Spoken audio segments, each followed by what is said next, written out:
Hi, and welcome back to the Pot Smoker's Bible. My name is Zion.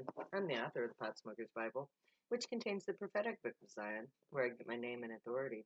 It comes from the Ketuvim, or Old Testament, of the Bible. Today, we are working with the 8th part of the dissertation of the 26th chapter of the Pot Smoker's Bible, which is the 23rd chapter of the Book of Zion. I was in the middle of a dissertation last time when I ran out of time, so I'm just going to take up where I left off. With the exception of Christ, most of our religions and their associated idols are the ancient forms of the gray. Krishna has a new body. Odin has a new body. All of our ancient gods have been renamed as a gray clone. Only the myth of Christ is based totally on a human soul. It is at this point that the humans cast away the idols. The religions that we practice will be seen for what they are, ghosts of living beings from another planet that have long gone supernova. The idols will be replaced with the very beings they were created to represent in the first place. Ishi is truth will disprove the lie of the religions. Humanity will cast away the idols. There will no longer be a need for them. Idols will be, Ishi will be a force of will that will be felt as well as heard by humanity. When he speaks, his emotional intent will be projected as well as the sound of Kenny's voice. Even though Ishi will say words out loud as a cry, every human who hears it will feel it as well. That energy wave of emotion will be like a roar. No one will be immune to the power of the voice. I myself have been subjected to this powerful force, the voice. When you feel as well as hear the words being spoken, you experience it more than you actually hear it. The words become secondary to the energy being emitted. The emotional energy is impossible to explain. You vibrate with the words. It is the most awe-inspiring feeling, and you are powerless in the face of this cellular level event. When I had this experience, it was only for a tiny moment. 18 words. That's all. In those 18 words, I was absolved of all my guilt. I was granted my wish.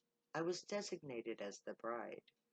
That was so big, so huge, beyond huge.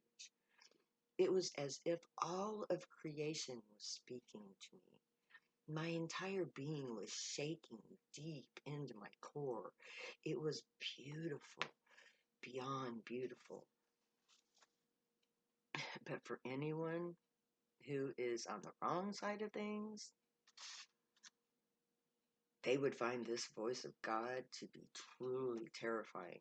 So when the power that is truly speaking speaks, then there's no choice but to listen.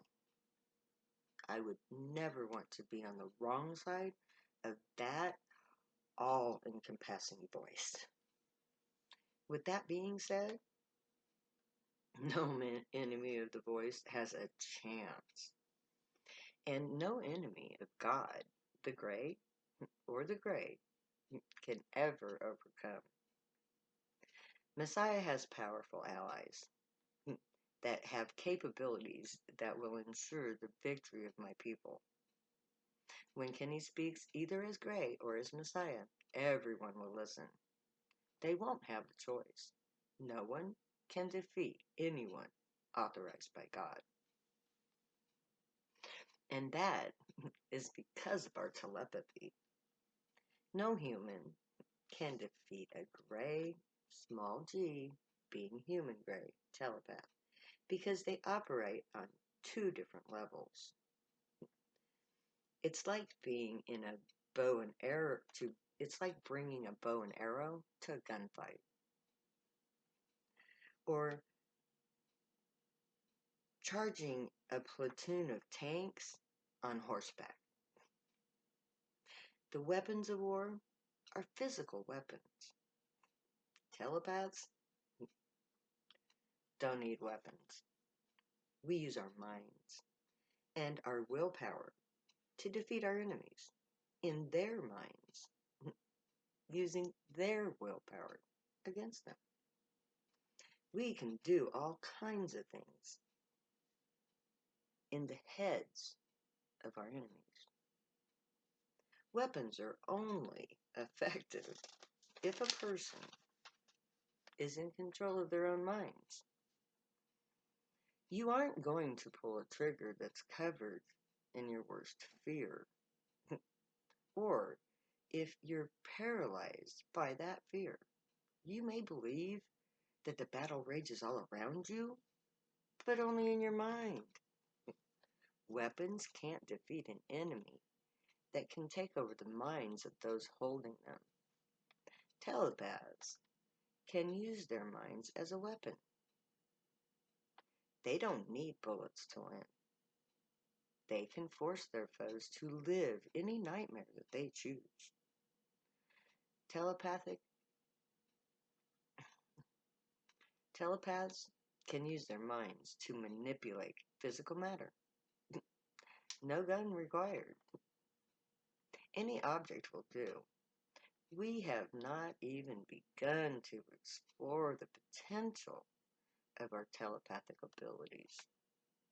But from what I've witnessed, humans are doomed.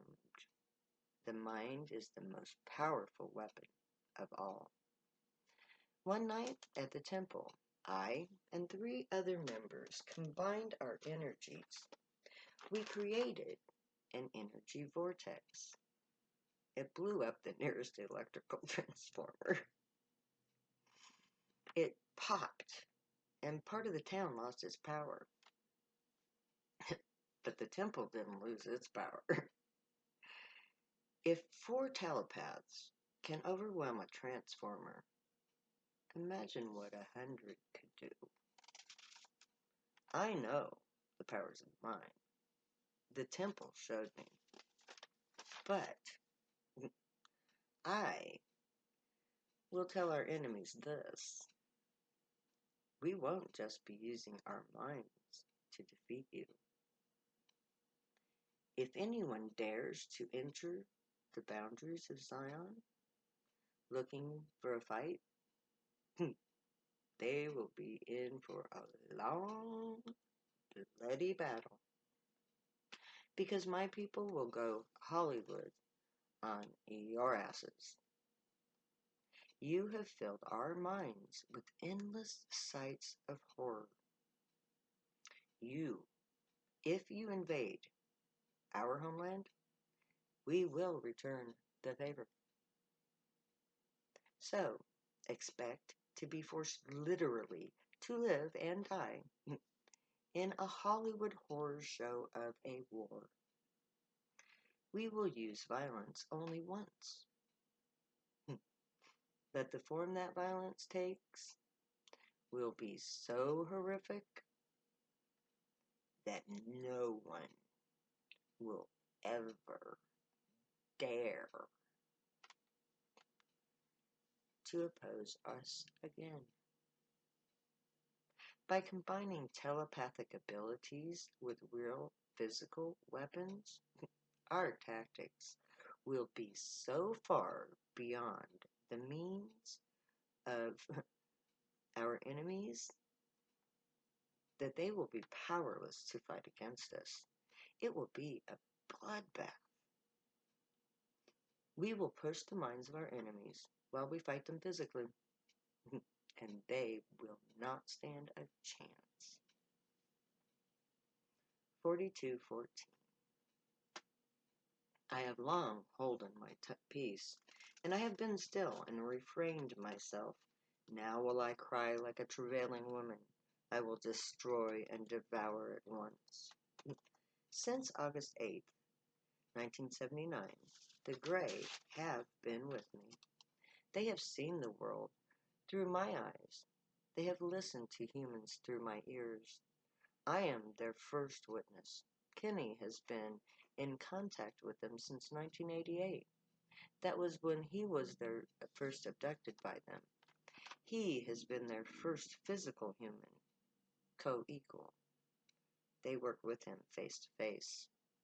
He is their second witness. Kenny is Messiah, but as Zion, I am the true power. When our enemies seek to destroy us, I myself will be in the fight. I will lead the charge. My powers will destroy and devour those who seek to destroy my children. Like a mother in travail, I will protect what is mine. I have waited for my deliverance, my Messiah, but I was the true Savior all along. I have gone through hell since 1979. I held my peace. I didn't lash out or do harm. I suffered in silence. But with this book, I am silent no more. I am up front in your face. Dare me to prove myself, shouting. All who think they know me, here I am. Read this and weep. Hear this and rejoice. Or be warned. I have been trained by an alien race. I am a force to be reckoned with. I am a force of nature. The knowledge I bring will destroy the lies this society tells itself, and I will devour the superficial world that has allowed its children to be subjected to torture and torment. I will use the force of my pain to protect the future human race. There is a saying here on earth, never come between a mother bear and her cubs. I am the mother bear. You have already come between me and my cubs.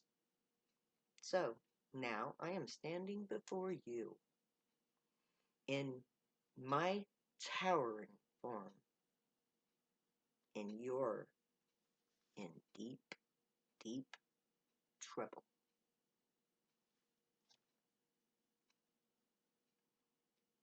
42:15.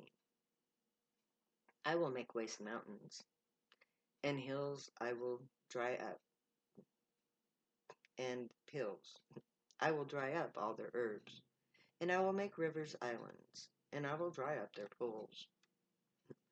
When I first began to study prophecy, this passage seemed very dark and destructive, but now it has a more realistic and beneficial telling.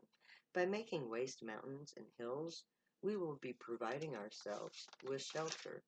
When we make waste of our mountains, we will be digging them out to shelter there. It will be our temporary home, a cave to hide in. Drying up all of our herbs is, duh. Just go to the store, to the spice rack, and you will find all of the herbs have been dried up. However, there is a double meaning here because all of our herbs means Zion herbs. Herb is another nickname for marijuana. So, you see, our herb, marijuana, is dried up. This last part also has a dual meaning. Our planet is changing due to climate change. Our rivers are becoming islands. Our pools are drying up. But we are so distracted. We we are architects. We shape and reshape our land. So we make rivers, have islands, and we dry up the unwanted pools of water. And there I will end for this session. And next time I will take up with 42:6. Until then, may the Grey watch over you, guide you, protect you, and keep you from all harm. May you always be worthy of them. May they teach you right from wrong. May your thoughts, words, and deeds always reflect truth, good, and light, the unicorn way. May you stay happy and high. Know that I love you, each and every one. I will protect us all. It's my job, after all. So, we'll see each other soon. Until then, my friends. Later. Because I'll never say goodbye.